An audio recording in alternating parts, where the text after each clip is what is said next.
नमस्ते एवरीवन, आप सबका बहुत बहुत स्वागत है परीक्षा पथ पर। मैं हूं नवू मलिक आप सबके सामने और आशा है कि आप सब बहुत ज़्यादा अच्छे होंगे। हमारी भारत की सीमा चेंज हो चुकी है। हमारे भारत में ज्योग्राफिकल एक चेंज आया है।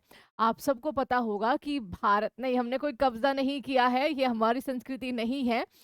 चेंज बताते हैं कुछ, क्योंकि भारत आज के टाइम पर टेक्नोलॉजी के मामले में काफ़ी आगे निकल गया है। वो चेंज आप सबके सामने हम यहाँ पर डिस्कस करने वाले हैं और लास्ट में एक सवाल आप सबसे पूछा जाएगा, उसका आंसर आप ज़रूर करिएगा।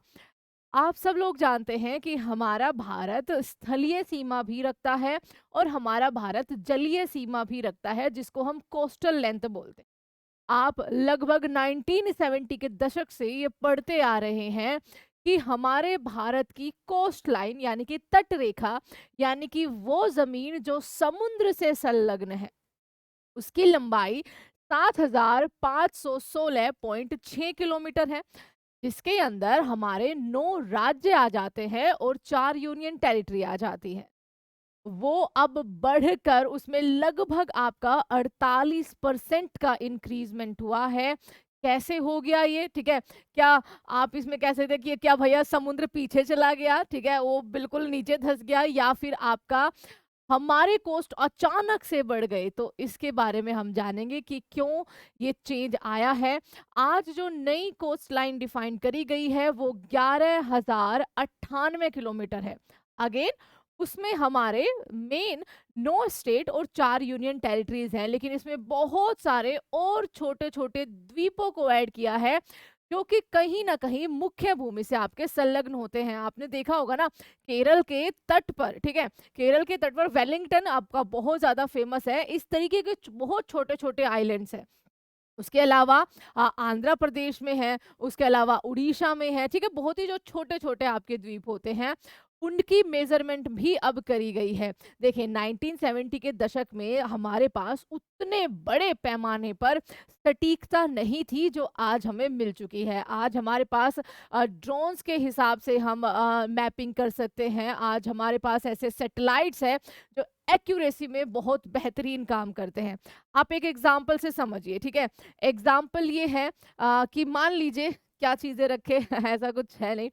अच्छा, आप इमेजिन करिए कि ग्लोब है आपके पास, ठीक है, और आपको ग्लोब में अपना प्यारा भारत ढूंढना है, ठीक है। बहुत आसानी से आपको मिल जाएगा।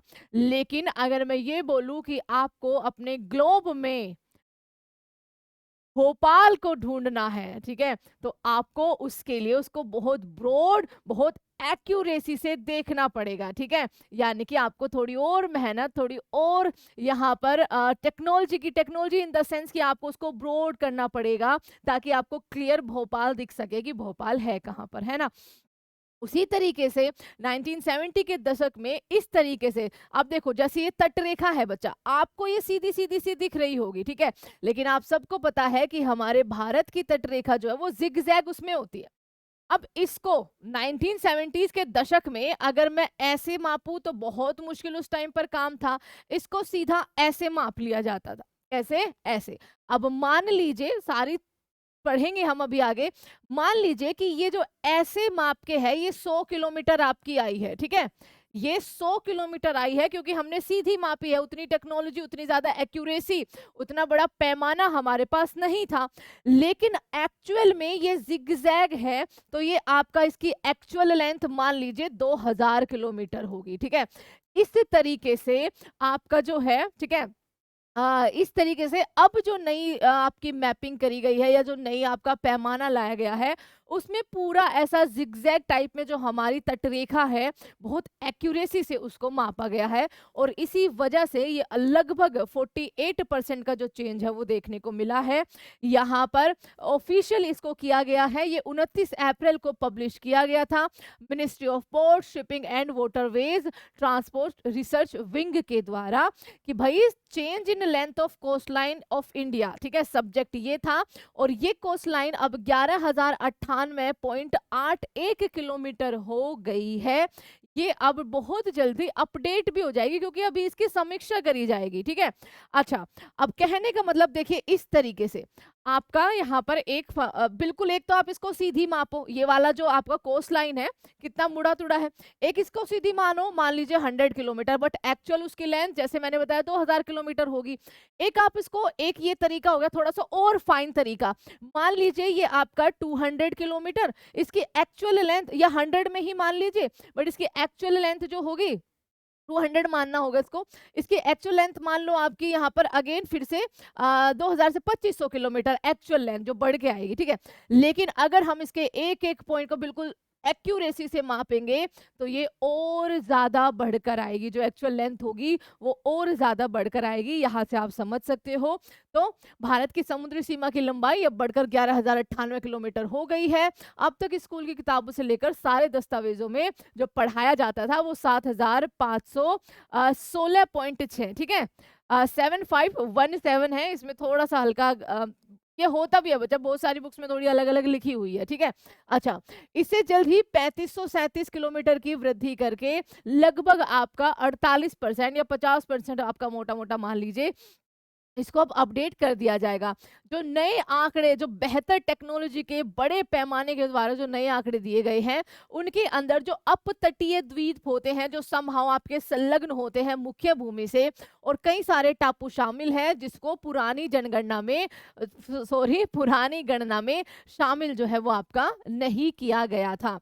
2010 से इसकी ये पूरी माथापच्ची चल रही थी।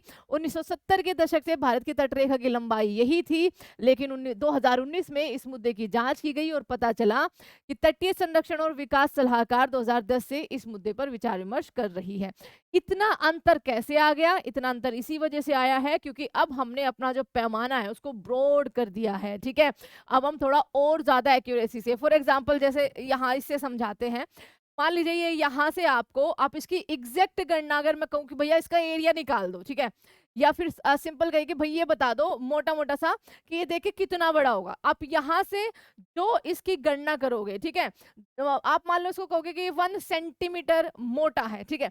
लेकिन जैसे जैसे मैं इसको आपके पास लाऊंगी, इसको और पैमाने को और थोड़ा बड़ा करूंगी, आप यहाँ पर देखकर आराम से कह दोगे कि नहीं 1 सेंटीमीटर से थोड़ा सा ज्यादा बड़ा है, ठीक है।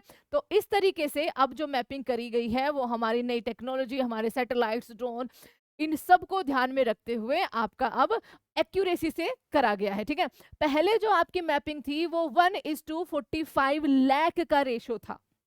अभी वो जो हुआ है वो 1:25, ठीक है, या फिर 2,50,000, सॉरी, ठीक है, 2,50,000 के पैमाने पे देखिए कितना चेंज आया है।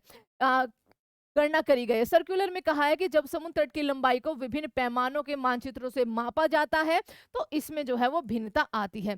जितना बड़ा और स्पष्ट मानचित्र होता है, लंबाई का आंकड़ा उतना ही सटीक मिलता है। और आज हमारे पास ऐसी ऐसी सैटेलाइट्स है जो हमें बिल्कुल एक ब्रॉड मैप, बिल्कुल एक कहते हैं ना कि अब हाई क्वालिटी मैप जो है हमें प्रेजेंट करता है, जिससे हमें आसानी होती है। अब जो गणना करी गई है उसमें खाड़ी, उसमें अपतटीय द्वीप, टापू, यानी कि ये तमाम संरचनाओं को भी शामिल किया गया है, क्योंकि अब हम वो सब कुछ देख सकते हैं।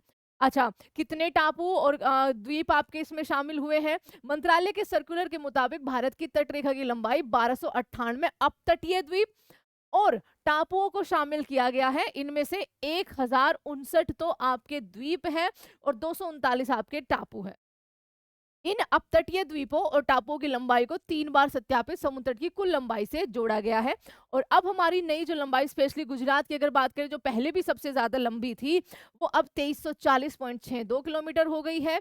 गुजरात की, महाराष्ट्र की 877 किलोमीटर, गोवा की 193, कर्नाटक 343, केरला आपकी 600 किलोमीटर लगभग। उसके अलावा तमिलनाडु की आपकी 1068, आंध्र प्रदेश 1053, उड़ीसा 574, पश्चिम बंगाल 721, दमन एंड दीव, पौंडीचेरी, लक्षद्वीप 144.80 जो कि एक यूनियन टेरिटरी है, पौंडीचेरी भी, अंडमान और निकोबार 3083 आपका यहाँ पर इसकी रह गई है। और टोटल ये आपका बनती है 11,098। अब देखो ये है आपकी गुजरात की, किस तरीके से ये आपकी कटी छटी है, इस तरीके से लेकिन इसको सीधा मापेंगे तो ऑब्वियसली आपकी अलग आएगी, और इसको बिल्कुल एक्यूरेसी पूरे ज़िगज़ैग को आप मापोगे तो वो आपकी एक्चुअल से थोड़ी ज़्यादा आएगी।